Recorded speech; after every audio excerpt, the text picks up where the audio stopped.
ఈ విధంగా టైం అయిందంటే చాలు ఎక్కడైనా నమాజ్ చేస్తారు, అసలు మిస్ చేయరు. ఇలా డైలీ 5 times నమాజ్ చేస్తే ఎంతవరకు మంచిది? భక్తితో కాదు, సైంటిఫికలీ చూద్దాం. నమాజ్లో సూజుతో అంటే ఈ విధంగా, ఇది యోగాలో ఉన్న చైల్డ్ పోజ్ లాంటిది. ఇలా చేసినప్పుడు ఏమవుతుందంటే బ్రెయిన్ కి ఎక్కువగా రక్తం చేరుతుంది. అప్పుడు స్ట్రెస్ హార్మోన్ కార్టిస్టోల్ తగ్గుతుంది, అంటే రిలాక్సేషన్ కలుగుతుంది. ఒకవేళ నువ్వు ముస్లిం కాకపోతే స్క్రీన్ మీద కనిపిస్తున్న పోజ్ ను ట్రై చేయి, దీన్ని అచీవ్ చేయొచ్చు. సెకండ్ వచ్చేసి రోజుకు 5 సార్లు నమాజ్ చేయడం వల్ల మన స్పెయిన్, మజిల్, జాయింట్స్ అన్ని మేలుకుగా ఉంటాయి. ఇది ఒక లో ఇంపాక్ట్ యోగా థెరపీ లాగా పనిచేస్తుంది. నెక్స్ట్ నమాజ్ యొక్క టైమింగ్స్ ఫజర్ టు ఇషా అంటారు, అంటే మార్నింగ్ నమాజ్ నుంచి నైట్ నమాజ్ చేసే వరకు. ఇవన్నీ కూడా మన శరీరంలో ఉండే సీర్కాడియన్ రిథమ్ తో పర్ఫెక్ట్లీ సింక్ అవుతాయి. ఇవి డీప్ స్లీప్ కి, మెటబాలిజం బ్యాలెన్స్ కి సహాయపడతాయి.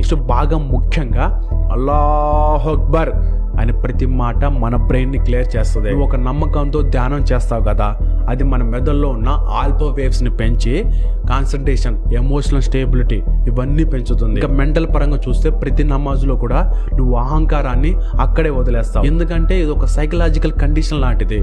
నువ్వు కాదు, నీకంటే దేవుడు గొప్ప అనే ఫీల్ నువ్వు తెచ్చుకుంటావు. సో ఇంకా నీకు క్లియర్ గా కావాలనుకుంటే స్క్రీన్ మీద పడతా, దాని స్క్రీన్ షాట్ తీసుకో. ఈ వీడియో 10 మందికి చూపించు. నమాజ్లో కూడా సైన్స్ ఉందని చెప్పు.